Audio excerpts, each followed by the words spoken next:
Here come the boys. Y'all ready to go swimming, baby? Come on. Give it up. Get out of that water. I tried telling y'all, it's swim lessons, baby.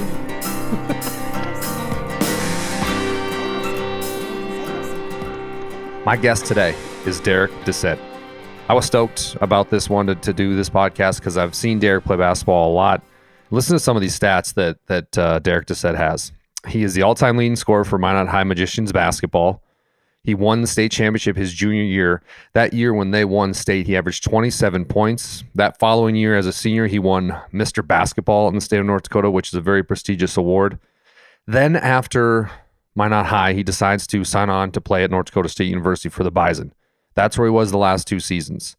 He enters the transfer portal this last offseason. Kind of does a little soul searching, finds his way back to the Magic City of Minot, North Dakota. Now he's signed on to play with Minot State. And right away when I saw he signed on for Minot State, I wanted to talk to him because I wanted to see how much fun it was, A, to win a state championship in Minot. And I wanted to see, B, what his game plan was now that he's back here for Minot State University and just what he's like as a person. And I got to say, after talking to Darik, he's a great kid. And he's got this bright future, and I admire his work ethic, and I truly believe this when I think he's destined for greatness. We talked basketball, life, everything in between, and before we hopped on the podcast, he came over here on last Sunday to do it, and that early morning football game was on between the Falcons and Colts, and we actually just sat on the couch and watched the overtime of the Falcons-Colts and just BS'd about life, and he's a good person, and he means well. And I appreciate him being vulnerable and opening up and talking about some of the struggles he had while at North Dakota State. But then there's this triumphant story of him coming back and finding the love of basketball. And that's where he finds it here at Minot State University. And it's going to be exciting to watch him in the Beavers this season. I'm looking forward to it. I'm going to attend games, and I really appreciate Darik Dissette taking some time on swim lessons. But before we get to Darik, we got to talk about our sponsors that made today possible. How about PSP Network? It's game day. They've been promoting local student athletes for a very long time. We're gearing up for the Dakota Bowl. I'm really excited. We're going to have all 4 state championship football games, audio only, on our YouTube channel. That's at PSP Network. I'm going to be calling the second game. It's going to be Minot North versus Devils Lake. It's going to be a phenomenal football game. I'm so excited to be calling my first ever state championship game. And then we're going to have Todd Domrys, Scott Woodmansey, Bryce Skutnik, and Nick Holberg. They're going to be calling some of the other games. So it's going to be a lot of fun. We're going to have a good group down there for PSP Network. Make sure you subscribe to our YouTube channel at PSP Network. Share that feed with friends and family. This Friday, games start at 9 a.m. and they go throughout the day. So it's going to be a good one. I'm really looking forward to it, and I appreciate PSP Network. Check out our basketball schedule, which is going to be coming out here shortly on our website. That's psp.network. And how about our next sponsor, Rivers Edge Bar and Grill? They are known for offering the best happy hour in town, providing unbeatable deals in a lively atmosphere. Guests can also enjoy a variety of entertaining activities, including bingo, trivia, and the very popular Name That Tune. Come on down to Rivers Edge for great drinks, great food, and great fun. And our last one, Glasso Angus. They're a proud sponsor of Swim Lessons, a podcast, your premier source for registered Black Angus cattle since 1973. Glasso Angus cattle showcase dominance, durability, and docility, and they are built to thrive on the northern plains. Check them out today. That's Glasso, Glasoe, Angus.com. All right, folks, here we go. The man who came back home after a long 2 years at North Dakota State. I give you Darik Dissette. What's up, Darik? Thanks for coming in, man, on a Sunday. Thanks for having me. That was cool to sit down on the couch. I haven't done that with a guest before and watch some football before jumping on the pod. It was a good game. Yes, it was. You just got done working out, and we were talking on the couch a little bit about your story, but one of the first things I want to cover, because this guy means a lot to me, and he means a lot to you too, and it's Brian Hornecker. I mean, you talk about an ultimate guy, a guy that will take the shirt off his back, put it on yours, and just a great coach, a coach's coach, if you will. But what does Horns mean to you? Horn means a lot, He had my back, There's times where I didn't think I could do a bunch of stuff. And, the fact is that he got up every morning and came and shot with me, rebounded for me every morning before school. That just shows, like, how motivated he was for me. So, I just really can't describe like the emotions for Horn, but like he knows that like I got his back and he got mine. So Another guy is Dean Winchesky. oh, That's when you think of North Dakota coaches and how well their resumes are, that guy's at the top. yeah. I mean, I may be biased, but I think he's probably the greatest. I even talked to, I think it was like Horn about. I would ask him about like Madsen and not Madsen. Who was the coach before? Was it Madsen? Yeah. You had that right. Yeah. And I was like, "What was he like?" And Horn would tell me about him. I was just like, "Nah." I was like, Yeah. maybe I'm biased, but Winchesky knows where he sits with me. I go to his place all the time. He got me through my first 2 years of college. Just learning about like basketball, increasing my IQ, and in life too. Like he helped me a lot through everything. He's like a father to me, so I'm deeply appreciative for him. So A father to you. yeah, like Holy shit. Dude. he's been there. Winchesky, like if you don't know him, like he got me. I don't know. He's been coaching me since like 3rd, 4th grade. What? A little travel ball, and Really? I just remember, like, one thing that stuck with me. Just a young age. I think we were practicing at Central, and when you would see him come down, we were like, oh, like Here he comes. yeah, like he's Mike gonna stop a drill, and then he was yelling at us that we weren't going like hard enough, and he was just telling us like, you don't know when it's your last time playing. So, and I was just at a young age, and probably some guys didn't stick with it, like, and it just stuck with me, and I'll never forget that. And ever since then, I just kept trying to work, and he always would open the gym for me. He would do whatever for me, and he knows that, and I know that. So if I'm down bad and I'm at my lowest points, which I was at sometimes, like I'll give him a call, and he knows. He always picks up. So One of the coolest videos that I've seen in high school basketball is that video after you guys win state. yeah, When you're at Minot High and you guys just run to each other and hug.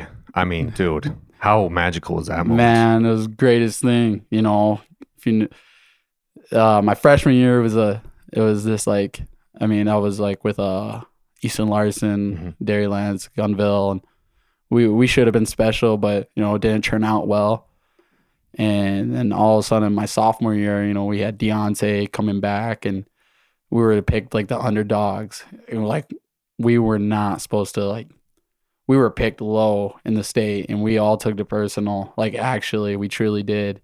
Made it to the state championship, but lost. And that was his sophomore year. Sophomore year, and that was his first time losing a state championship. So it was like, dang. But that was a magical team. That was just, you can't even describe that team. Like gritty guys. And then my junior year, he we were, same thing happened. We lost a bunch of seniors. We were picked the underdogs and everything. And then all of a sudden we won state, and just knowing like what he was going through those past 2 years, he was on a stretch not making it to state for like, I think it was like 4 years. And that's eating at him. Yeah. He's a competitor's competitor. And man, like when I just went straight to him and hugged him, and it was the greatest thing, To win state, because that was your senior year, right? Junior year, excuse me. To win state, though, for Minot High, a team that means a lot. We just got done talking about 2 coaches that are like father figures to you. Yeah. Like emotionally, what is that like? Man, if you watch my interviews, they're like after each game, each game was a battle. I think every West team got knocked out like first round, and we were the only ones still standing. And when we won, first game went to overtime, second game went to double overtime, and then we won by, I think it was like 12 or 14 against West Fargo. And if you watch my interviews, I am just like in shock. Like I'm just like I didn't even know what I was saying. I swore on live television, like I didn't, but it was one of the craziest experiences of my life, and like I'll never forget it to this day. Like every moment. Isn't it wild how like when you're working out or something, you're imagining how that moment will be when you get to win a state or win a national championship? Yes. Then it gets to that moment, it's nothing like you ever thought it was. Yeah, that's exactly it. Yeah, it's you work so hard to get to that moment, and then it happens, and it's like, man, it's gone. Yeah, it's a good feeling though. So Jackson Gunville was on the team. Dude, that kid can shoot the rock. Oh my God. It's either He's probably the greatest shooter I ever got to play with, especially so in high good. school. I remember people were giving him like the Harden treatment. They were sitting on his left hand. What? And he wasn't even a lefty. Like, he's sitting on his left hand because if you dribble to the left hand and goes up, it's going in.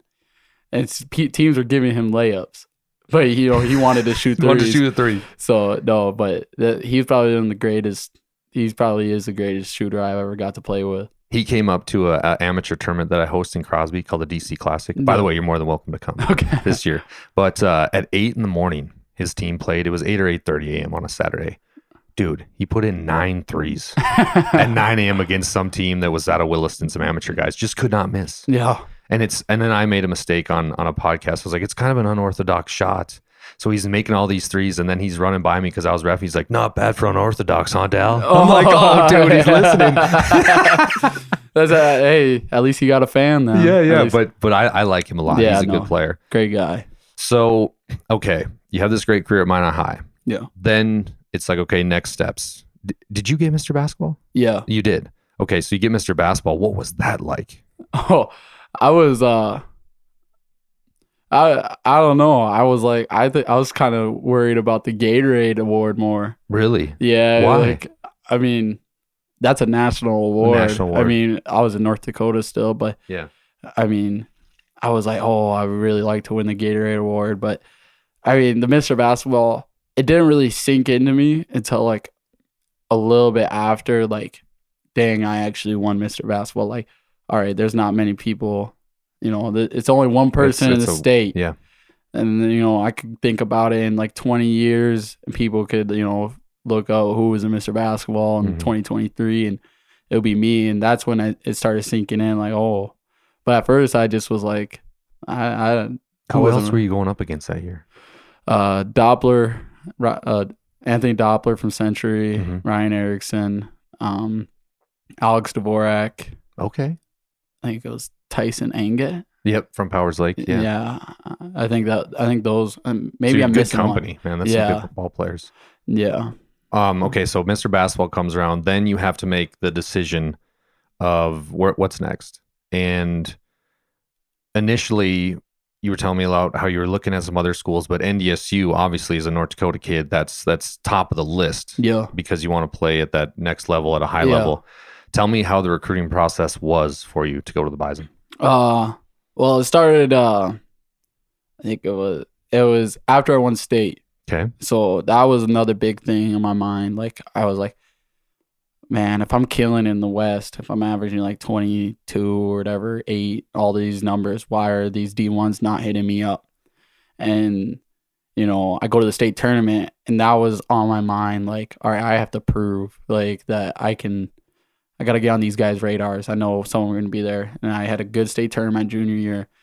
After I got done, we went to Indiana like 2 weeks later for AAU. Season over. Okay. Went to AAU. I was sitting in my kitchen, and this is where it started. All of a sudden, the Grizz followed me, Montana, on Twitter, and I was like, Let's go. because I posted out at like my huddle highlight. Yeah. They followed me, and then after that, I was going through my Twitter. I don't go through Twitter like that. I don't even use it really. And all of a sudden, Coach Sather followed me on Twitter, and I was like, oh, I didn't even know this. I never followed him back. So I instantly followed him back, and he instantly texted me. I was like, oh. And then Here we go. He was asking me if I was going to Indiana. I was like, yep, I'll be there. And then I think it was the State B tournament.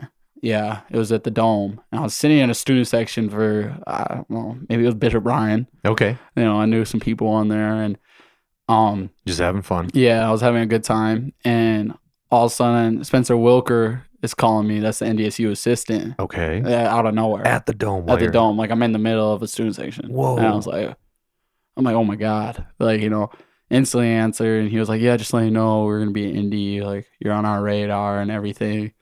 And that's when it started going. Like, 8 a.m. I had, we were playing our first game, and, I had the Grizz there, UND, NDSU. They're all just lined up on the chairs in front of the court. And I was like, oh, here we go. And then after my first game, Richmond was there, and he called Winchesky and asked if like, is this the real deal? Like, is this actually him?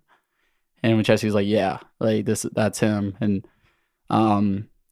Richmond told him that he was going to offer me after like the tournament. So then a couple weeks after Indy, we went to Kansas. Well, after Indy, I got a UND offer. So you did get an offer. I got a UND, okay. yeah. And then after Indy, we went to Kansas, and I had an all right tournament, nothing crazy. Still coaches there watching, and I get back to school, and Richmond was in our office. My principal, yeah, he flew Richmond and Wilker in the office. Wanted to meet with my mom and Winchesky, and yeah, then he gave me an offer there, and then then it took me some time. I was going through some tournaments, and then took visits, and then the guys are great to me at NDSU. Appreciate my time there, and I had family in Fargo too. That helped a lot too, so that kind of bumped me towards there too, and yeah, that's what led me to NDSU. So when you're at NDSU, and obviously we were talking on the couch a little bit, but it's hard to understand what it's like to leave home. Yeah. And B, you're leaving behind like guys like Dean Winchesky, Coach Horn, all your friends, all your family, and you're going to this big level program with a lot going on, a lot of different players. And I understand how you kind of go into this low. And you're as a true freshman, you got a lot of time, 12 minutes a game, right? Yeah. That's what you're saying. So that's a lot of time. But tell me a little bit how it was at NDSU when you realize, okay, maybe I want to try something else. Maybe there's something else out there for me. Yeah. I mean, I appreciate those coaches, and all of them, nothing bad on them. I love them all. So, but I just got to a low point my sophomore year, and like I was put in a tough situation where I come in on defense. Mm-hmm. I lost all my confidence. And that's something, when you lose that, it's hard to get it back, man. You need confidence playing college basketball. You do. You have to have it. If you don't, you might be cooked. You're cooked. Yeah. So even in life, man, that'll affect you off the court. Yeah. And you're a different person. No, that was I got to a low point, and I was coming in just for defense.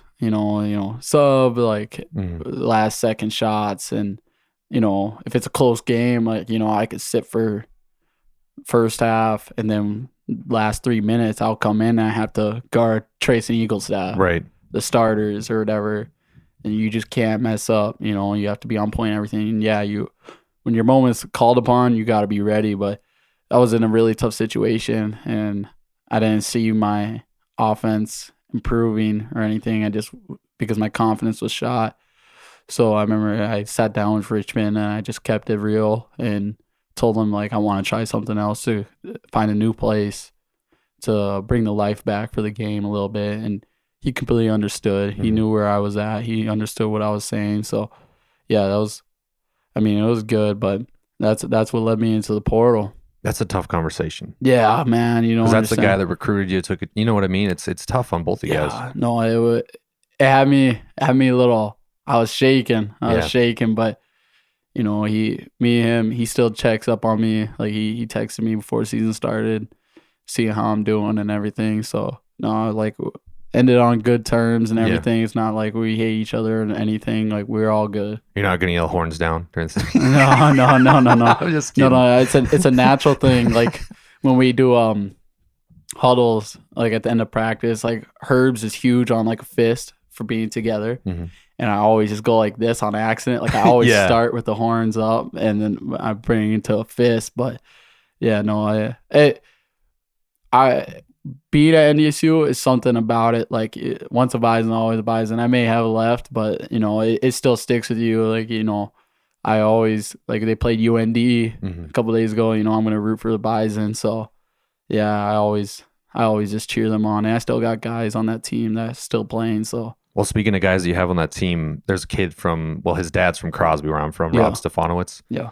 Andy, who plays there, I mean, he's doing really well as a one guard. Tell me a little bit, what should I know about Andy Stefanowicz? Well, fun fact is that Andy was my every time we traveled in hotels, he was my roommate. No so, way. Yeah, we always stuck with each other. He's a great guy, man. Yeah. Like always the type of guy. He don't party like that, but like Right. he gives you like that frat type of guy. Maybe it's Yeah. like he's like, how you doing? Like I don't know how to explain it. Yeah, but I got you. great personality. I mean, one of the best point guards I got to play with, like when I was playing there, you know, amazing passer. Like if you watch his games, like I would hit back cuts and I'm like, oh yeah, I'm not getting in the balls right in front of me. Like he's hitting a bounce pass right in front of me. I'm like, how are you getting this? Like, yeah, he's insane at passing. I think he's gonna have a great career if he just keeps it up and just keep it going there. He's gonna be just fine. So his vision is just next level. Yeah. What about his basketball IQ? Pretty high. He's smart. Yeah. You know, I think it just sticks. Maybe his parents got him Yeah. learning at a young age. But you know, he as a point guard, I think he knows he got to have a pretty good IQ at that level, and he's pretty smart with it. Well, you were telling me a little bit too about the Bradley kid, Gus Bradley's son. Eli. Yeah. What was he like? So Gus Bradley, for people listening, he was the head coach of the Jacksonville Jaguars. Yeah. He also coached at NDSU. Now he's with the 49ers. You were Yeah. telling me assistant coach, Yeah, something like assistant that. defensive coach. Yeah. But then his son plays basketball at NDSU, and you and him were kind of boys, right? Yeah, he's probably my best friend. We probably call FaceTime once or twice a week, you know. Yeah. You know, still to that day. That was one of the hardest goodbyes, you know, when I was leaving. That was one of the hardest things. But at first me and him, he couldn't get into me because we were just two different personalities. Absolutely two different. And he, like I told you, he crashed my car one time. And after that, you know, I was thinking like, all right, I'm going to hate this kid for the rest of my life. Yeah. But no, he became my best friend for life, and he'll more than likely probably be in my wedding. I know he will, but you know, I can't describe, he's like a brother to me. I can't describe it. You know, the stuff we went through, practices and on and off the court, when I'm feeling low, I remember this one specific time when he had I think it was a rough week at practice, and he didn't stay in the locker room. And normally we all stay in the locker room and chill after practice, talk, and he didn't. And I instantly saw him leave, and I'm like, all right, there's something wrong. Like, and then went back to my place, and his door was locked, and he came in my room, and man, like all you gotta do is just sit there and just listen to him, and you know, gave him a hug, and he probably just sat in my room for like 30, 45 minutes, and you just sit there, just be with him, and that was one of the most special moments I can ever describe with him. That's the sign of a good friend. Yeah. You know, sometimes it's not necessarily, you know, talking somebody off the ledge. It's just listening to them. Yeah. You got 2 ears, 1 mouth for a reason. Just listen to him, hear him out, and let him talk his piece, vent, if you will. Yeah. What you were telling me too, you went down to Florida and kind of hung out with the Bradley family. yeah. How was that, man? Man, What's Gus like? That family's great. Yeah. Like great. But Gus, very sarcastic guy. Yeah.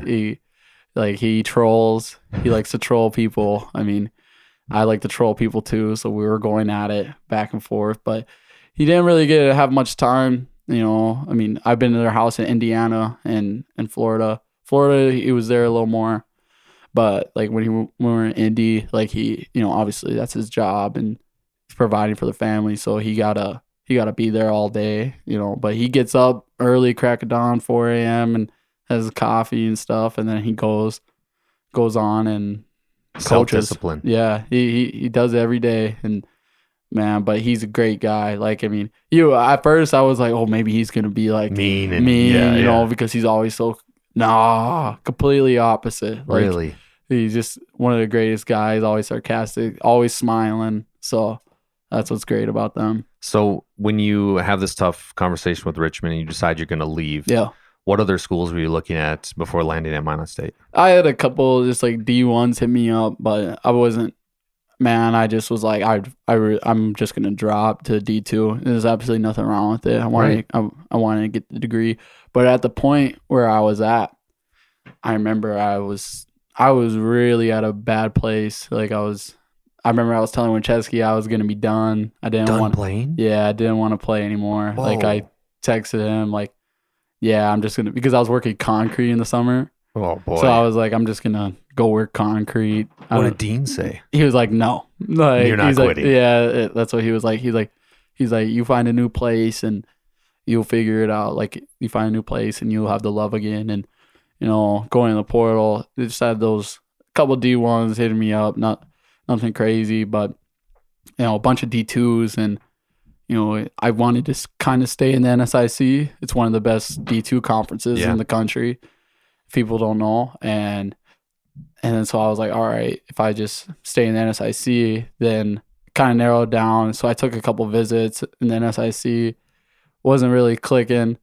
And then I called Merkin. I remember I was leaving a visit. I was on the interstate. And I called Merkin and I said, I'm coming. Like, I told him, I was like, I'm coming. Let's go. Yeah. And he was like, let's go. But I told him, I said, if you get another job opportunity, you need to let me know. Yeah. Like, you got to let me know, because then, and he was like, no worries, I will. So, yeah. And then, Then he leaves. He left and he got a job at USD, which is, it's part of the business. Right. And I understood. I could have sat there and hung my head. And, I instantly asked him, like, do you have any information on who's running, like maybe who's coming in? And then he told me about Herbs. Like, he's gonna be a good coach to play for if you wanted to stay. And I was like, okay. So I asked him for his number, and I instantly called Herbs. He instantly picked up. Well, I texted him first, and he instantly called me. And I was like, yeah, I know you're still at UND and all this, but just like, if you do get a job, like, I think I'll rock with you or whatever. He still had to go through the interview process and all this and that. And, and then he went through the interview, all that. And then I was in Cancun with my girlfriend. And he called me. He's like, I got the job. And I was like, well, I'm with you then. So yes. I stuck it out and I'm staying home. Yeah. Well, bro, we're happy to have you back here in the Magic City. I'm sure it feels good too. Did Eagle staff, did you ever reach out to Trace and be like, hey, what's Herbs like? Oh, not Trayson. But Dopp and Doppler and Ryan Erickson, I reached out to them and they said he's an elite coach, a great coach. And also I talked to Winchesky about it, and Merkin, talked to them about it. They said he's an elite coach, really smart with the game, and he's the type. And I talked to Ben Bull. I remember Benny Bull, because Ben had him when Herbs was at Minot. Okay. And I was like, what is he like? And he said he brings the life to the game. Like, when you're not feeling it and you feel like you're losing it, like, he can bring the life into you. So I was like, that's the coach I need right now. Yeah, so exactly. So that was, I was like, yeah, that's a no-brainer. But not only did you come to Minot State, your girlfriend came too. What's her name again? Sorry. Taryn Hamlin. Yeah, and I was told yesterday at a football game, she's one of the best players Minot State has now too. Yeah. And your guys' story is pretty interesting because before we hopped on here, you're like, yeah, Dallas, I saw her, and I was like, I gotta have her. Like, one of those love at first sight type things. Yeah. But then you guys talked for a little bit, then you quit talking, then you started talking again, and then it just so happens that she enters the transfer portal. Yep. And then has a few different picks, but ends up picking Minot State. So dude, fate is a funny thing. It is. I got lucky. Yes. I got very lucky. But she came here too. Yeah. And Minot State got lucky, my friend. Yeah. And she truly enjoys it too. She comes from a smaller town, Grand Rapids, Minnesota, and I think she truly enjoys it, has fun with it, and thinks that she can have a chance to be good here. So. And she's a shooting guard, right? Yeah. Very good. Very good shooter. Do you guys ever work out together? Oh, Did you give her a few cues? Oh, yeah. No, or does she give you a few cues? We play one-on-one. Nice. And she don't like it. But take her down to the block. Yeah, I would. But there was one time, like, she didn't even, I think we were at NDSU, and it was kind of towards the end of the year. We were like, just let's go get shots up. And then we did. And then she was like, all right, we're playing one-on-one. She's one of the biggest competitors there is. And really? Yeah, super competitive. And I was like, let's go play one-on-one. And we did. And I won. Like, we played a bunch of games, and I won. And, we get in the car, didn't even talk. Didn't talk. Like, she wouldn't even talk to me. I'm just sitting on my phone, like, all right, But, no, that's what you live for. It's one of the greatest things that I appreciate her for. What was it? What did your mom say when you said, "Hey, mom, I'm coming back to Minot"? It was like there was like a point where I was like, I kind of want to go out of state. I want to try something new. I want to like, I've been living in North Dakota my whole life, but also I think she was happy that I was coming back, and my family was still here, my grandparents and my cousins and aunts. So they wanted to come watch me play, and I think they were just super happy. You know what I love about basketball players in North Dakota? They always think about their family. Yeah. Like here, I'm talking to Trayson Eaglestaff on the podcast, and I'm going, Trayson, like, what's gonna help you make this decision on which college you're gonna go to for your senior year? Yeah. You know what he said, Darik? He said, I want to go to a place that's gonna let me buy a nice house for my mom, and I can set her up. Like, dude, that doesn't happen a lot. No, that doesn't happen. You don't get these kind of stories where kids care about their parents first and them second. Like, and just for you, like what you just said, like I get to come back, my mom will get to come to games, Dean, Brian, everybody. Yeah. Like, dude, that's a special thing, man. Yeah. That's a sign you were raised right. Yeah. I don't know. It's just a great feeling. And I remember I told like when Chad's seen all of them too, like I'm coming back. Were they stoked? Yeah. They were like, yep, I guess we'll get to come to the games now. Come watch you play for sure. So I'm stoked about it. I'm stoked for everyone, all the fans to come to the games. How have the first few practices been? They've been good. Yeah. I mean, it's a brand new team. Yeah. Essentially. Yeah. So, I mean, we played open gyms this summer with the guys, and we're all like, oh my goodness. Like because none of us clicked. We didn't know each other, but the hard thing was we have two guys like that come from a different school together, came from a JUCO together. Then we have another two guys that came from a school together. Then you got me, Trey, Braylon, Carson that are pretty close. I played with Carson for a long time. Mm-hmm. And then, so like when times get tough, like with the ball, we can't score, then you rely on those like guys that you are comfortable with. So that's what was so tough. I mean, but right now I think we're figuring it out. We're clicking a little bit, but we got like three guys that coming off the bench. I think like they could be starters. You know what I'm saying? So if we figure it out and click, especially by March or down that stretch, I think we could be pretty effective. But as of right now, I'm not saying anything. I just hope we can win and play the best we can. Carson Yale, I saw a picture of him. He looks like Superman.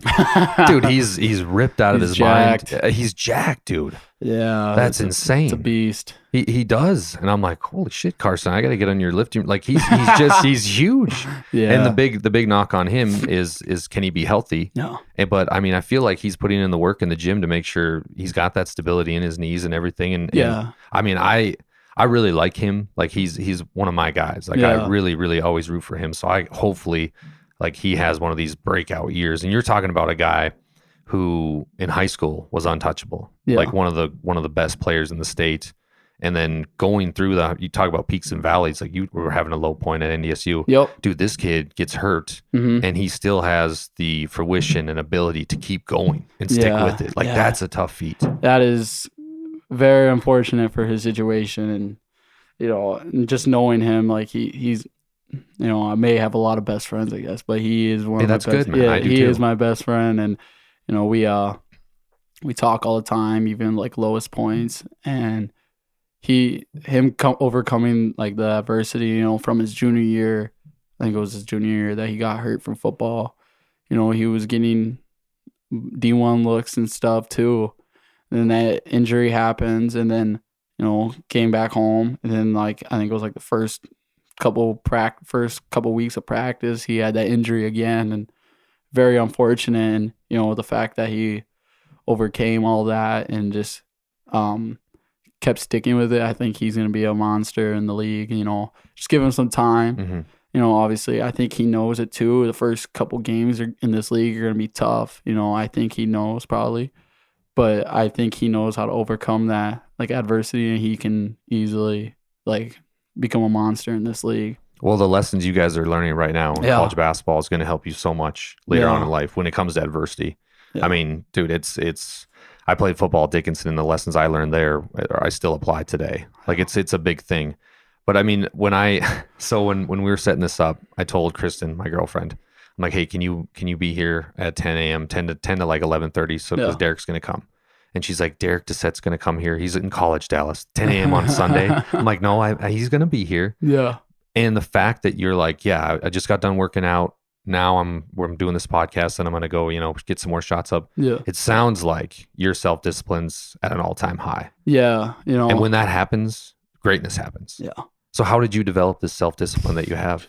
I think it was just like, because you could have easily went out and partied last night, or Yeah. maybe you did. I don't know. no. But to have to see you at 10 a.m. right before noon when we're recording this podcast on a Sunday, and you were just, I can just tell, man, you're vibrant, you're confident, you're just ready to go. Like, how do you develop this self-discipline? Because a lot of players lack it. I think it was probably just like, it was after losing, not going to state in my freshman year. It just stuck with me. And then I put my body through exhaustion. Like, I was like, I need to lift. I need to get bigger. I need to get shots up. So I was working out 3 times a day, like 3 times, like 2 basketball workouts and lifting. Maybe I'll push it to 4. And like, I truly was burning myself out, which wasn't like good. Mm-hmm. And then, we lost the state championship, and I was like, man, I did everything I did. I did everything this offseason so I pushed myself even more. So it kind of, then you start talking to yourself like, all right, I'm going to bring state championship to this team. Like, I'm going to, I want to make all state. I want to be first team. I want this award. And that just stuck with me. And, those like daily things kept going through my head, and I just stuck with it. And probably my junior year, then I started hitting up Horn every morning. What time? 6 a.m. 6 a.m. Be at the gym at 6, and I'd shoot, and I'd be late to class. And I'd tell my teacher like, sorry, I was late, but I was shooting. I was up early. Yeah, I was up, but I just, main thing was like, I'd have class at like 7:15. I get done with my workout like 6:45, 6:50. Then I'll sit in the locker room, just decompress, I guess, just sit there for like 10 minutes. And then I got a shower and then go to class. But that's probably like after losing that, not going to state my freshman year, and then my sophomore year when I just pushed myself, and then my junior year, I wanted them goals, and then it just stuck with me after, and then my senior year, and then each thing started coming my junior year. Like, I wanted D1 offers, I wanted more offers, and so it just keeps, these little goals are coming, and then you just want to keep sticking with it because you trust in the process. And then my senior year, like, I just kept doing the same thing. And then when I went to NDSU, I did the same thing. I was in good shape. Like, my body looked good, like D1. And yeah, it just stuck with me. And yeah, now I'm in my junior year of college. I feel like I'm getting old. No, never, man, never. What's a basketball workout like for you? I do a lot of shooting. Like in the mornings, like when I shoot with Horn, like when I used to do, I do like each spot, like the 5 spots. Like, what's the 5 spots? Like the elbows, corner, wing, yeah, top, wing, corner, and then like I'll make a certain amount there, and then like I do like a conditioning drill, like corner to corner threes, like where I shoot in the corner, then I gotta run to the other corner, shoot it, and then I gotta make those a certain amount, and then like I do like a couple more drills, like, and then, but when I used to like to be precise about it, I used to like go work out in the morning. Like when I was pushing myself in high school, I would like lift, and then I'd do a shooting workout, bunch of shots, and then I would work on finishing and ball handling. So like it just can be different, like different days. So do you think that's important for young student athletes to hear? Because it's this is what they see, Darik. They see this kid that won a state championship. They see a kid that went to NDSU. Now he's back home at Minot State. They don't see all the behind the scenes stuff that made Darik Dissette. Yeah. So like, what's some advice you would give to some of these young basketball players that are trying to make themselves the next Darik Dissette? You just got to stick to it. Yeah. I mean, it's easier said than done. I mean, all the times where I just felt like I didn't want to go shoot and everything. Like I would get done with school, go take a nap, and I'm like, oh, I could stay in my bed or go shoot, or just stay in my bed and stay here. But I decided I literally would just get myself up and just get in my car and just drive to the gym. Like I'd be barely awake, but I just still was getting up and doing it. So you just got to keep sticking with it and trusting it. You know, biggest thing, like I said, is it's easier said than done, you know? Yeah, but when you're in the gym, all the great basketball guys that I've talked to in my life, they always say, yeah, I might have been in the gym for just an hour, but when I was in there, I was getting a lot of shit done. You like give I was sweating. everything you have. You everything you have, like dripping with sweat, sprinting everywhere, jumping as high as I can on my jump shot, working on my fundamentals, working on my pivots, working on my like finishes at the basket. Yeah. And I think that's like becoming kind of a little bit of a lost art. Yeah, I'm a huge believer. Like, you don't need to work out for 3 hours a day, you know, 3 hours a session. I'm a huge believer. You give it 45 minutes to maybe an hour 15 at most, but you give it all you have, and then you just recover yourself after. I do think though, you had something in your back pocket that maybe you realize now, but maybe in high school you didn't, but you had this upcoming that wasn't a lot like other kids, where you, like you told me when we were on the couch, I wasn't wealthy. You know, my family, I didn't come from wealth. Yeah. Some of these kids that were at NDSU, they had a lot of wealth, man. Like they were bitching about the food at the cafeteria. I was like, this is great, and that's awesome. Yeah. But like, you also had that because you wanted to get out of the mud. You wanted to get out and to make a name for yourself. That's a thing that you can't teach someone will and fortitude and determination from something like that. No, like, yeah, that was like, I mean, there's not much to do in Minot. I mean, maybe when you first live here, you figure stuff out. But like, I was at a point where like, all right, all I do is just sit in the gym and then you get a goal. Like, all right, like I want to make a name for myself. I want to be remembered like at this high school or something. So yeah, I just lived in the gym, like truly lived in the gym. And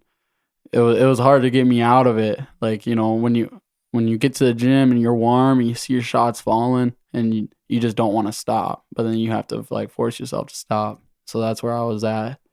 Man, I'm excited to watch you, man, at the Dome. How's it going to feel that first time you put on the Beavers jersey and run out? Home crowd. It's going to be good. I hope it's packed. Yeah. I just really hope it's packed. It'll be fun. Yeah, it's going to be fun for you for a lot of different reasons, but I'm just thinking about your mom, man. Like to see her son come back home to the Magic City and roll with the Beavers, man. That's going to be a big night for her too. It's going to be good. Yeah. Well, let's talk a little bit about your education, because I know that's big for you. So what are you going into? So I'm going to physical education. Nice. Okay. Yeah. Want to be a teacher? Yeah. Want to be a coach? Probably like high school. I'll probably coach high school, but my end goal is I want to be an athletic director. Okay. You know? But like, you know, talking to like Lundy and like I talked to like some ADs in Fargo, like they told me the best route is to teach and coach, and then, you know, work your way up eventually throughout the time. So that's my goal. Dude, that's an OG, Mitch Lundy. Yeah. I'd heard a lot about him, and I've seen him around the gym, obviously, because I work for, you remember PSP Network? Yeah. He came up and he introduced himself, and he's like, "Hi, Dallas, I'm Mitch Lundy." I'm like, "I know who you are, man." And he's just, he's got this like aura around him, you know, like he's the boss, but he's got a lot on his plate, dude. Yeah. AD is a tough position. Yeah. It is. No, I mean, he's a great guy. Yeah. I talked to him a bunch. You know, he kicked me out a bunch of student sections. Did he? So, you know, I guess I can't cheer, Mitch, but it's all love, it's jokes and stuff. So, but I see him nowadays and we just joke about it, and it's cool. Well, Minot High's had a lot of good basketball players as of late. Lily Bell, Maggie Fricky, Eve Knutson, kind of three that come. I see Eve just signed with Williston State, which is exciting. Fricky, UND, and Lily, Oklahoma. But I love asking this question to basketball guys, basketball minds. So you have this Minot High team. Yeah. 8th graders that win state. Yeah. And they have a lot of injuries. Some different things happen. Now they're all seniors, and they have won state since they're 8th graders. Yeah. I mean, that's a lot of pressure, bro. Yeah. I think they'll be just fine. Me too. I mean, I like Schwartz is going to push them. And I think, you know, Schwartz got that taste of a state championship. So he's going to, he kind of knows what he got to do and get there. And he's probably going to put them in successful spots. What do you think of Lily Bell? She's good. She's a beast. She's elite. You know, she got a chance to go to WNBA probably. You know, she's gonna go be playing in the SEC. So her ceiling's high. We talked about vision with Andy Stefanowicz, but I like Maggie Fricky's vision. Yeah. Like the way she sees the court, like a lot of girls don't see the court. Like a lot of guys don't even see the court as well as she does. Yeah. And even defensively, dude, she gets down a stance, just gets after it. Yeah. You could tell with Maggie, like she got the competitive motor Yes. to her. And I think that's kind of like how I was too in high school. Like I had a motor. It was just hard to stop. Like I could be exhausted, but you just like teams know that like I'm just gonna keep going, you know. So I think that's like something she has too, and that's gonna be huge. Like especially for her college career too. I think she could be special too. How have classes and everything at Minot State been going? Oh, they're good. Yeah. I mean, they're smooth. I only got like two in persons, but it's only like on Thursdays. Rest are online, so That's good. It's fine. Yeah. Frees up your day more. So when this comes out of Oklahoma, Oh yeah, that's going to be a wild trip.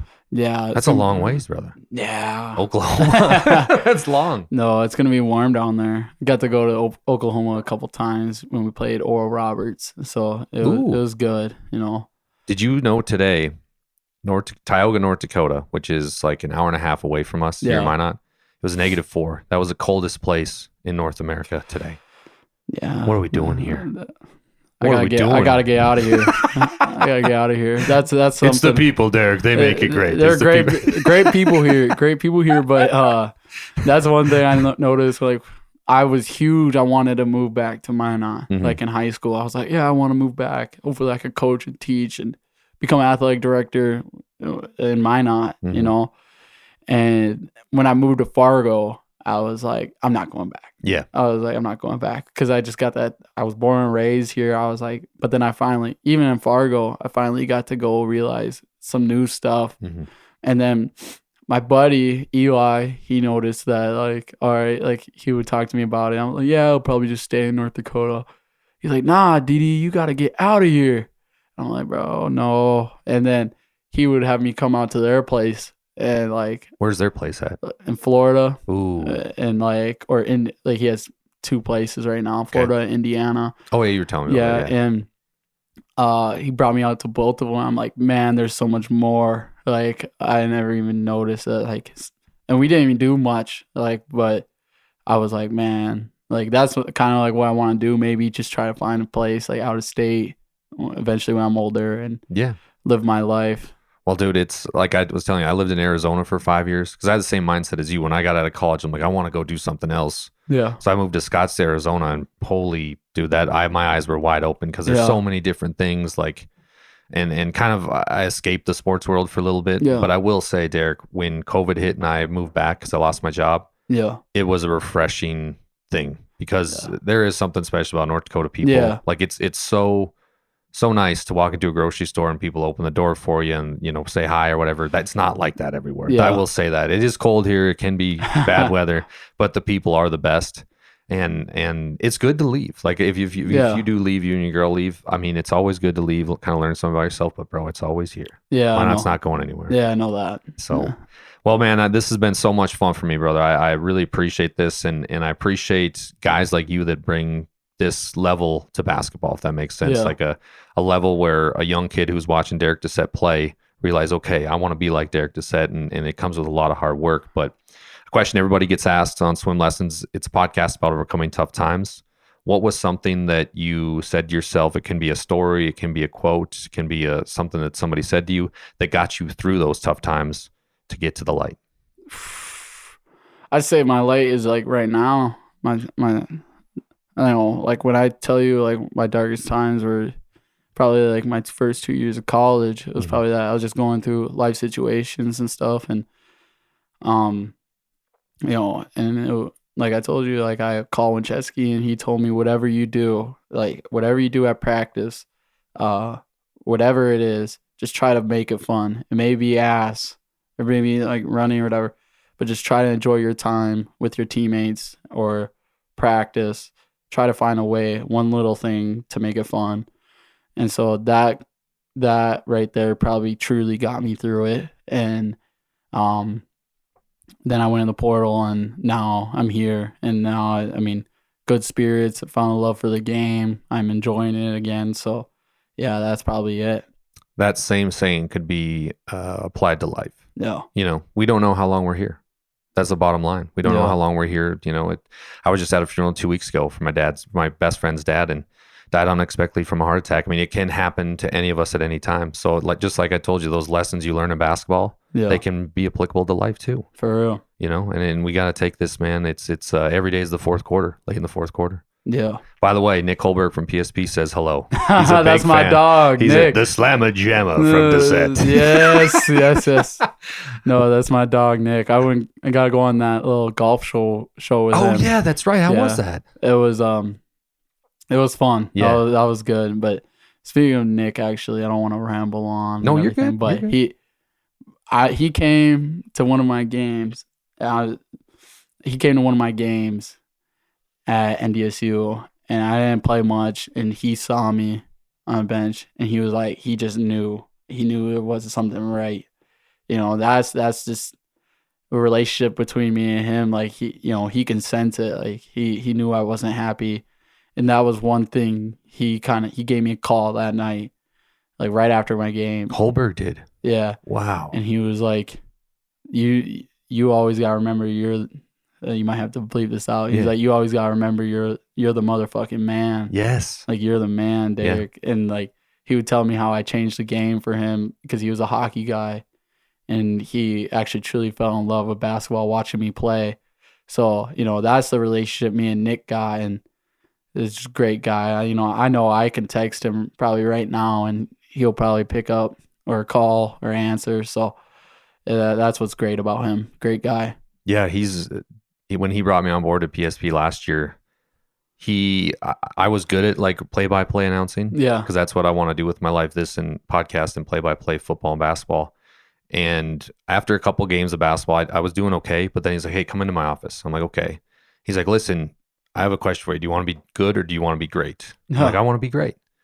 And dude, he kind of laid into me, but it was a good lay into me. Like, he's like, man, you don't prep for games. He's like, your call is really good, but I don't know how it's this good, but you don't prep for games. Because I wasn't, because I was used to just kind of showing up and looking at the program and seeing the numbers and calling.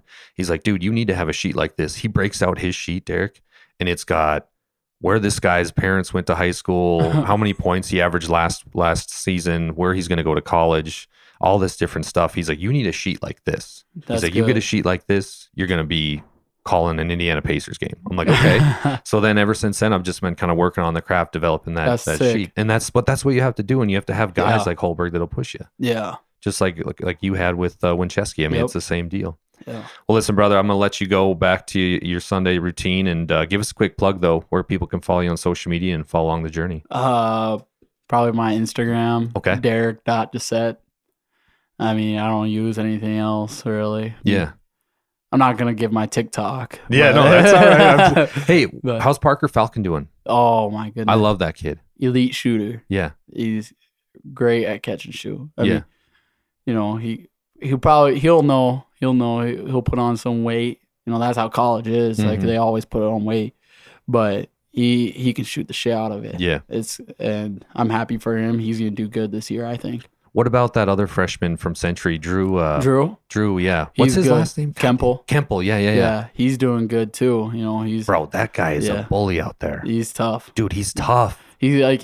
What I'm seeing at practice, he's kind of giving me like a little, I don't know if you watched him, Max Cody. He used to play for Merkin, or like kind of like a little Luka. You know, he could get you down low on the elbow, a little below the elbow, and like get space and then hit the little jumper. Drew's looking really good. That's good that you got that young nucleus, and then with a few older guys, man. Yep. So everybody listening, make sure you check out Minot State basketball this year. Darik Dissette and the boys will be balling out the dome, man. I appreciate you, man, and I'm looking forward to this friendship we're developing. Perfect, man. All right, that's it, everybody. Thank you.